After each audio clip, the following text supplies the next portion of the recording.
அண்மை செய்தியை பார்த்துக் கொண்டிருக்கிறோம். மதுரை ஒத்தக்கடை பகுதி ஆக்கிரமிப்புகளை உடனடியாக அகற்ற வேண்டும் என்று உயர்நீதிமன்ற மதுரை அமர்வு உத்தரவிட்டிருக்கிறது. ஒத்தக்கடையில் உயர்நீதிமன்ற அமர்வு முதல் தேசிய நெடுஞ்சாலை வரை உள்ள ஆக்கிரமிப்புகள் உடனடியாக அகற்றப்பட வேண்டும் என்றும் நீதிபதிகள் தெரிவித்திருக்கிறார்கள். ஒத்தக்கடையில் உயர்நீதிமன்ற அமர்வு முதல் தேசிய நெடுஞ்சாலை வரை உள்ள ஆக்கிரமிப்புகள் உடனடியாக அகற்றப்பட வேண்டும் என்று நீதிபதிகள் அறிவுறுத்தியிருக்கிறார்கள். இது தொடர்பான கூடுதல் விவரங்களோடு இணைகிறார் எமது செய்தியாளர் சந்திரன். வணக்கம் சந்திரன், உங்களிடம் இருக்கும் தகவல்களை பகிர்ந்து கொள்ளுங்கள். வணக்கம். மதுரை உயர்நீதிமன்றம் முதல் ஒத்தக்கடை பகுதி ஆக்கிரமிப்பில் உடனே அகற்ற மதுரை அமர்வு உத்தரவிட்டுள்ளது. சாலை நடைபாதை ஆக்கிரமிப்புகள் அகற்ற அதிகாரிகள் மீது பணியிட நீக்க நடவடிக்கை எடுக்க உத்தரவு பிறப்பிக்க நேரிடும் நீதிபதிகள் எச்சரிக்கை விடுத்துள்ளனர். மீண்டும் சாலை ஆக்கிரமிப்பில் ஈடுபட்டால் சம்பந்தப்பட்ட நபர்கள் மீது குற்றவியல் வழக்கு பதிவு செய்யவும் உத்தரவிடப்பட்டுள்ளது. திருத்தொண்ட சபை அரங்காவலர் ராதாகிருஷ்ணன் மதுரை அமர்வில் பொதுநல மனு தாக்கல்.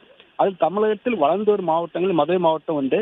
தென் மாவட்டங்களில் வர்த்தக நகரம் உள்ளது. மேலும் மதுரை ஒத்தக்கடையிலிருந்து சென்னை உயர்நீதிமன்ற கிளை அமைந்துள்ளது. இதனால் இந்த பகுதி அதிக வாகன போக்குவரத்து, அதிக பொதுமக்கள் வந்து செல்லக்கூடிய இடமாக உள்ளது. இந்த நிலையில் உயர்நீதிமன்றம் முதல் ஒத்தக்கடை சென்னை தேசிய நெடுஞ்சாலை வரையில் உள்ள சாலை இருபுறங்களும் அதிக அளவு வியாபாரிகள் ஆக்கிரமிப்பு செய்துள்ளனர். குறிப்பாக ஒத்தக்கடை பகுதியில் உள்ள கடைகள் நடைபெற ஆக்கிரமிப்பு செய்து போக்குவரத்து மிகப்பெரிய இடையூறாக உள்ளது என நடவடிக்கை என கோருகின்றார். இந்த வழக்கு நீதிபதி எஸ்.எம். சுப்பிரமணியம் 600 அமர்வு முன்பாக விசாரணைக்கு வந்து அப்பொழுது பல்வேறு கிராம மக்கள் வந்து செல்லக்கூடிய சாலையாக ஒத்தக்கடை பகுதி உள்ளது. ஆனால் அதிக அளவு ஆக்கிரமிப்பு உள்ளதை நாங்கள் நேரடியாக பார்த்திருக்கிறோம். எனவே உயர்நீதிமன்றம் முதல் தேசிய நெடுஞ்சாலைகள் ஆக்கிரமிப்புகள் உடனே அகற்றப்பட வேண்டும்.